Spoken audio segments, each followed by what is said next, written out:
ऋग्वेद आद्योपांत पढ़ लिया, यजुर्वेद पढ़ लिया, सामवेद पढ़ लिया, अथर्ववेद पढ़ लिया, और किसी ने कुछ नहीं पढ़ा, केवल 2 अक्षर पढ़े, हरि हरि हरि हरि हरि हरि हरि हरि हरि हरि हरि हरि, बस इतना पढ़ा। तो कहते जिसने 2 अक्षर का उच्चारण कर लिया उसने चारों वेदों का पारायण कर लिया। ऋग्वेदोथ यजुर्वेदः सामवेदो यथर्वणः अधीतास्तेन योनोक्तम हरित्यक्षरद्वयम्। यज्ञ की बड़ी महिमा है और यज्ञ में सर्वोपरि अश्वमेध यज्ञ को कहा जाता है। वर्तमान समय में तो अश्वमेध संभव नहीं है। उसका कारण है कि न कोई चक्रवर्ती राजा है, ना तो अश्वमेधी यज्ञ के लिए उपयुक्त यजमान मिलेगा, और ना उन यज्ञों को संपादित करने वाले ऋत्विक ही उपलब्ध हों। कठिनाई है।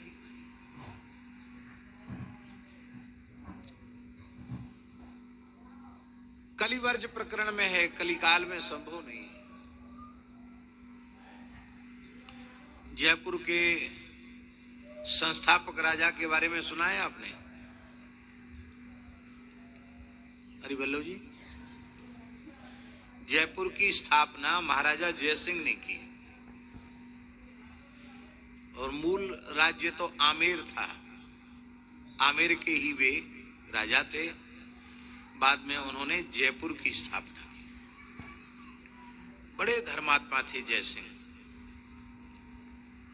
अपने समय का भारतवर्ष का सबसे व्यवस्थित और सबसे सुंदर नगर था जयपुर।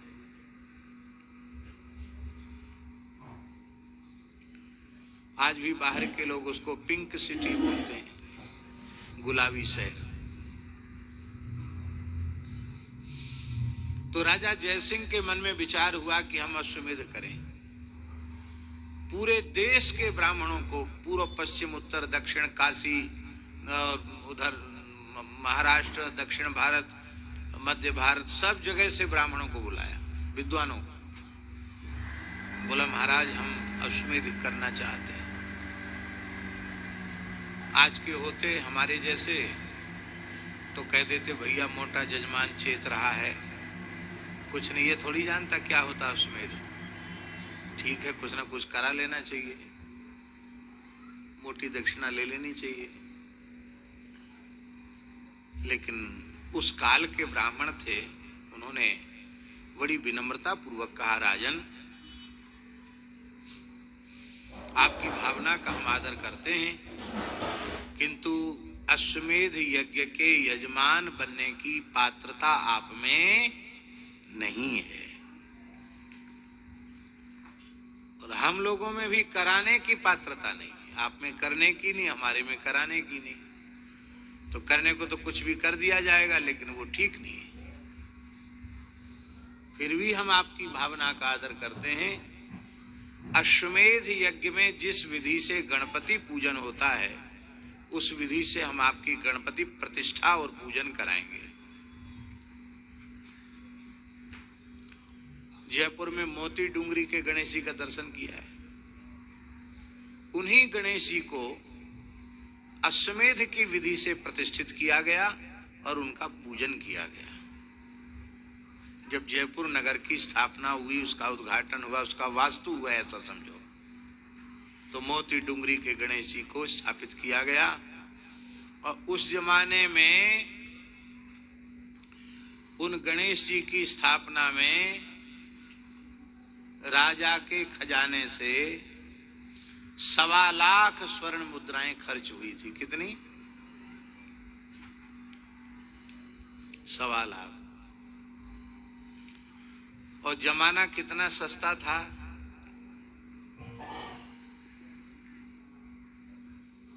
जयसिंह ने अपने एक नागरिक से पूछा कि हमारे शासन में सुखी तो हो? तो उस नागरिक ने कहा कि बहुत सुखी हैं हम आपके शासन में, पर एक बात का दुख है। क्या? हमने अब तक बंधा रुपया नहीं देखा, बंधा हुआ 1 रुपया नहीं देखा अब तक हमने। यही कष्ट है, कोई कष्ट ना है। तो राजा ने पूछा कि तुम कुछ कमाते धमाते नहीं हो क्या? महाराज क्या बता, में जमाना इतना सस्ता है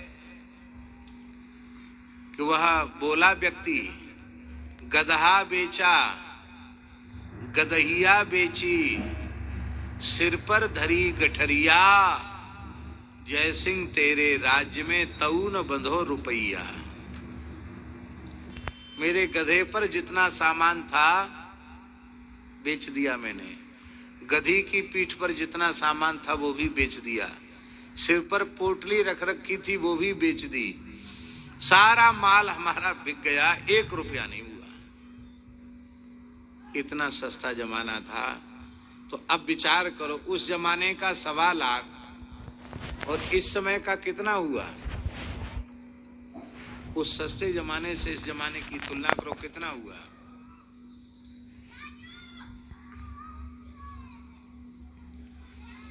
अब हमें तो जानकारी नहीं है, आप लोग अनुमान लगा सकते हैं, शायद अरबों खरबों हो जाए।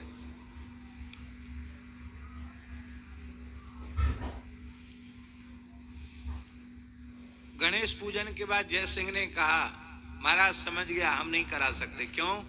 गणेश पूजन में ही हमारी औकात पता चल गई। गणेश पूजन में इतना व्यय तो पूरे यज्ञ में कितना व्यय होगा?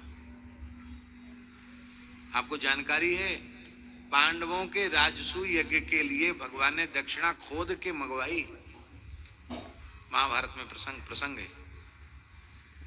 इतनी दक्षिणा नहीं थी खजाने में कि ब्राह्मणों को दी जा सके। तो भगवान ने कहा, हम कुछ जगह जाके खोदो, वहां पड़ी भई है, यज्ञ का ही धन है, यज्ञ में लग जाना चाहिए। कथा महाभारत में लिखी है, पढ़ लेना उसमें से।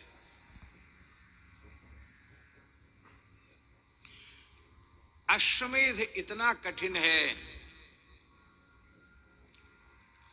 और अश्वमेधादि जितने यज्ञ हैं उनको विधि पूर्वक दक्षिणा वेदज्ञ ब्राह्मणों को देकर के संपन्न किया जाए, और एक बार हरि शब्द का उच्चारण कर लिया जाए। तो जिसने एक बार हरि शब्द का उच्चारण कर लिया, उसने अश्वमेधादि जितने यज्ञ हैं दक्षिणा के सहित सब कर लिए, कोई बाकी यज्ञ नहीं उसका। अश्वमेधादिभिर यज्ञैर नरमेधैः सदक्षिणैः यजितं तेन येनोक्तं हरिरित्यक्षरद्वयम्।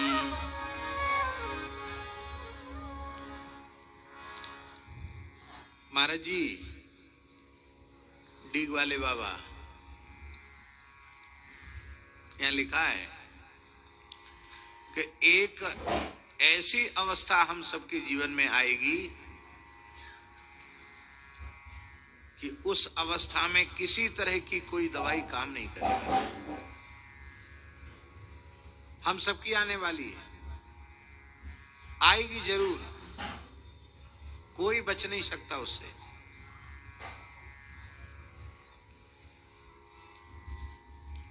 वो कौन सी अवस्था आएगी? जब प्राण निकलने का समय आएगा। जब प्राण निकलने का समय आएगा तो उस समय कोई वैद्य, कोई डॉक्टर, कोई ज्योतिषी कुछ नहीं कर पाएगा, कोई औषधि काम नहीं करेगी। उस समय केवल एक औषधि काम करेगी, जो संसार के जन्म मृत्यु के रोग को मिटा देगी। और उस एक औषधि का नाम, जो उस दुख से छुड़ा करके अनंत सुख सिंधु तक पहुंचा देगी, उस औषधि का नाम है हरि। क्या नाम है? हरि। हरि, बस 2 अक्षर। प्राण प्रयाण पाथेयम संसार व्याधि भेषजम दुख क्लेश परित्राणम हरिरित्यक्षरद्वयम्।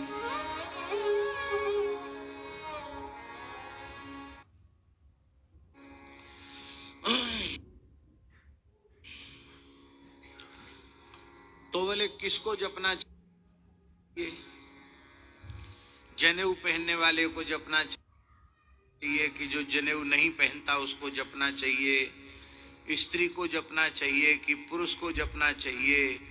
ब्राह्मण, क्षत्रिय, वैश्य, शूद्र, ब्रह्मचारी, गृहस्थ, वानप्रस्थी, सन्यासी, किसको जपना चाहिए?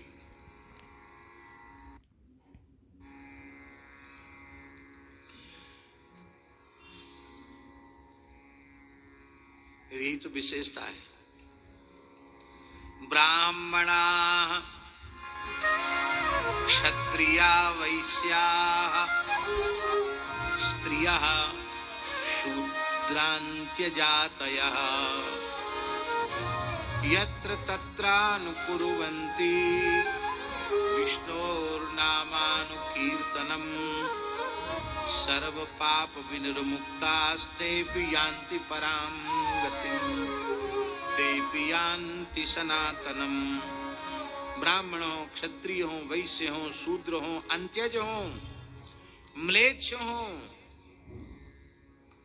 स्त्री हो, पुरुष हो, ब्रह्मचारी हो, गृहस्थ हो, वानप्रस्थी हो, सन्यास, कोई क्यों ना हो, जो भगवान के नामों का कीर्तन करते हैं वो संपूर्ण पापों से मुक्त होकर भगवान के धाम की प्राप्ति के अधिकारी हो जाते हैं।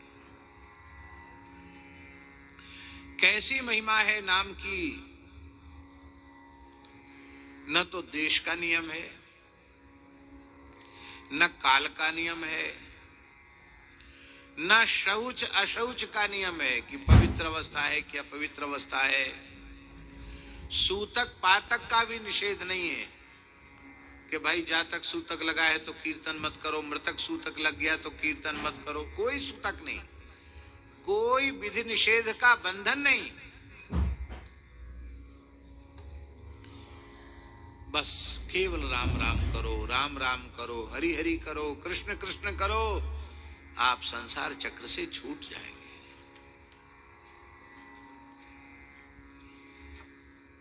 अभी देखिए,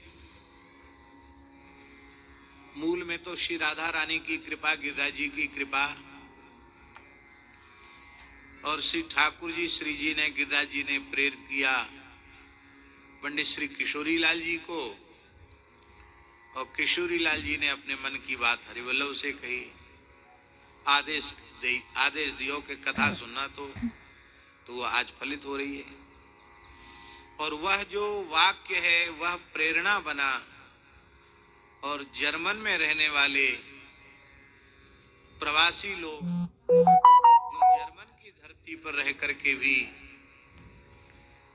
वैदिक हिंदू सनातन संस्कारों का आदर कर रहे हैं, उनके अनुरूप जीवन जी रहे हैं, वे लोग यहाँ आए।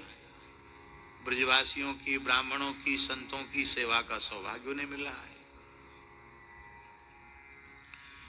तो इतनी योजना बनी तब आए यहाँ। तो ऐसा संयोग बनना दुर्लभ है कि नहीं? बोलो, दुर्लभ तो है। बड़ा कठिन है योग बनना।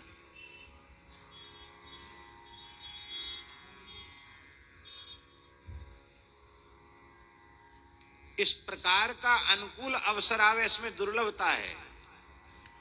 लेकिन जर्मन में रह करके हरि बोल, हरि